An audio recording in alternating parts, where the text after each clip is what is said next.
are certain levels of authority that no matter how anointed you are, you can't command. God knows why he did it that way. No matter how powerful you are, there are certain things you can never move by yourself.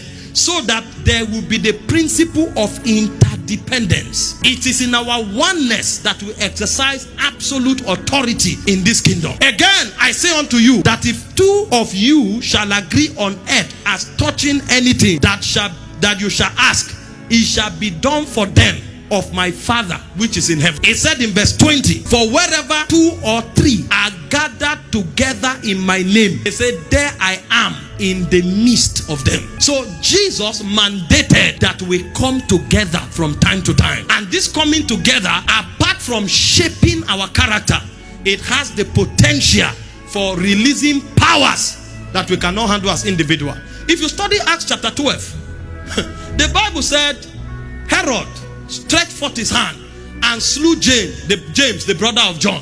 When he saw that it pleased the Jews, he went for Peter and imprisoned him. So we are not saying something happened to church member. You are calling the lead apostle himself has been in prison. So who is more anointed than him? They threw Peter to prison. That was when the church understood that there are certain powers that come from corporate ranking.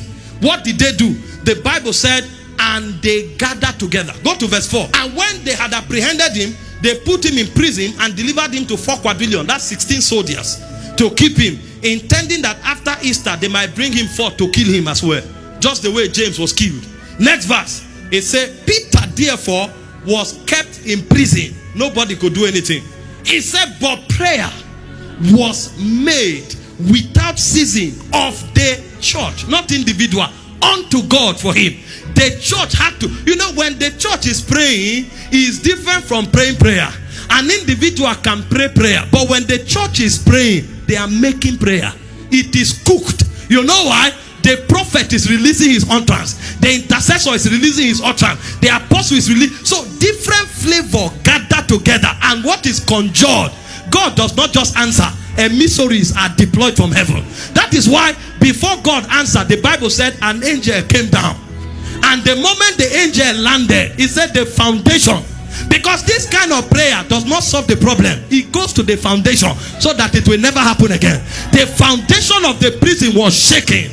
And the Bible said the chains fell on their own accord. This is not, you don't need to lay hands. Individuals lay hands. When church make prayer, things happen on their own accord. Chains fell off. And the angel tapped him. Wake up, put your sandals up, move. Peter thought he was dreaming. He showed up, all the soldiers were dead. He walked to the first door. The door opened on his own accord. When he came to the gate leading to the city, even the city can open if the church pray. The gate of the city open. See, this is why we need to pray. When we tell people that church needs to pray, they say, forget, it's religious fanaticism. We are bigots. You don't know. There are things that can't happen in government except as we pray. There are things that cannot come into a territory except as we pray. Every city has a gate. It is the making of prayer that opens the gate to the city. The gate opened. It was after Peter got into liberty that he discovered he was not dreaming. All of this is gathering together. Gathering together. Why do you think witches don't joke with their gathering? They know the powers that are emitted when men gather. So gathering provokes authority, and then gathering affords us the privilege to be shaped. When you are alone loving God in your room, man is won't come. You won't know you have pride. You won't know you have intolerance, impatience, until you come to church. And then the person who is the head of the unit is supposed to be your nephew, and he doesn't know how to talk. And then he addresses you carelessly. And you now ask yourself, come on, if this boy is in my house, I will be his uncle. Are you crazy? Do you know who I am? You will want to slap him. You will want to kick him.